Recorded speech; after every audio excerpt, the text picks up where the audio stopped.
Call Dom. 03459 811111. Dominic King. BBC Radio Kent. It's 5:15. The government's warning it could take over the running of housing policy in Thanet after the council failed to produce a local plan to deal with the need for more homes. The Community Secretary, Sajid Javid, said that 70 local authorities still haven't adopted a plan and he's intervening in 15 cases. Our political reporter, Rajdeep Sandhu, is with me in the studio. Why is Thanet on the list? That's exactly what I was asking the government today, and they said that it's one of the authorities without a local plan. They haven't made enough progress in creating one, and the government says they failed to meet their own deadlines. Every council has to have a plan. It's a plan to kind of to decide how many homes you need for the future and where they need to go. And it is in the process of making a new local plan, but it's a long process, and the council is hoping to get it into the planning inspector, who kind of checks the workings out, by March 2018.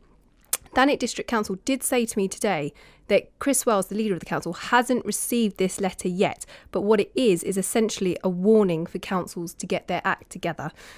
Medway Council also doesn't have a local plan, and Sajid Javid has said that the same action will be taken to the kind of next batch on the priority list of councils who don't have plans. Rajdeep, thank you. Karen Constantine is a Labour councillor on Thanet District Council and is with me now. We did ask for the leader of Thanet District Council to join us, but he declined. Karen Constantine, what's going on here with Thanet District Council? Well, we've got a terrible housing crisis. It's just the real problem with this, and the true figures are only really just starting to emerge.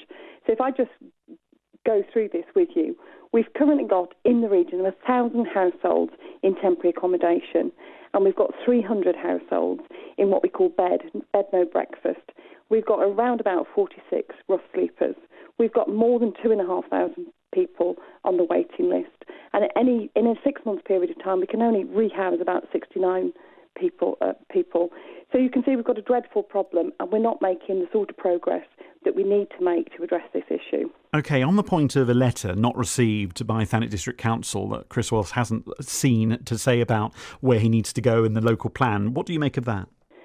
Well, I don't know whether Chris has received. If he says he hasn't received it, I'm sure he hasn't received it, but it's most certainly on its way, and it's a wake-up call. It's a call to action. We need to sort this situation out. We need to agree a local plan. We've got a situation in Thanet where we've got a sort of stalemate over the future of Manston Airport, the old RAF airport. We've got owners there, Stonehill Park, that have got actually what I think is a robust plan, and they could break ground and they could start to build.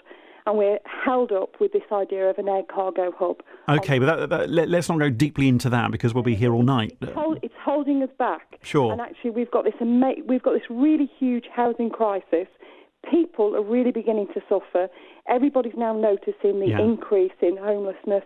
Very visible on our streets. All right, but when you talk about, I'm just going to go back to Manston because actually you raise an interesting point, but when you talk about housing, there's no idea at the moment about whether that would be social housing for people who could afford it, is there? Well, that's absolutely the point, and what we do need to know... Well, why is it the point? You're almost suggesting it's being held up, and there's no suggestion that, when we don't know yet, because we don't know those plans, that housing would be able to help those people that you're talking about in crisis. You're using it, but that's not true, is it? You don't know. Well, we would have an expectation that a high percentage of any housing now built in Thanet would have a social or affordable housing element within it, and we should essentially be asking those questions. And OK, if the government did take control of Thanet District Council's housing policy, what do you think that would mean? I think it would be quite bad, actually, because people that don't live in the area, that aren't part of the area, that don't understand the nuances of the area, are perhaps not in the best position to make good decisions. And it could mean, for instance, some of our green areas are built on where we wouldn't want them to be built on. But if local councils are not doing their job in terms of coming up with a local plan in time, surely someone else needs to do it. Who else would do it if not them? Well, I think if I was in Chris Wells's position, I think I'd be really turning up the heat on this particular issue and calling the whole council together to get a grip of this issue and to actually start to make some proper decisions and not hold back anymore. Because I think the idea of waiting until the 18th of January to make a decision is actually leaving it too late. Thank you so much for your time on BBC Radio Kent tonight. That's Karen Constantine, a Labour councillor on Thanet District Council. Again, we did ask the leader of Thanet District Council to join us, but he declined.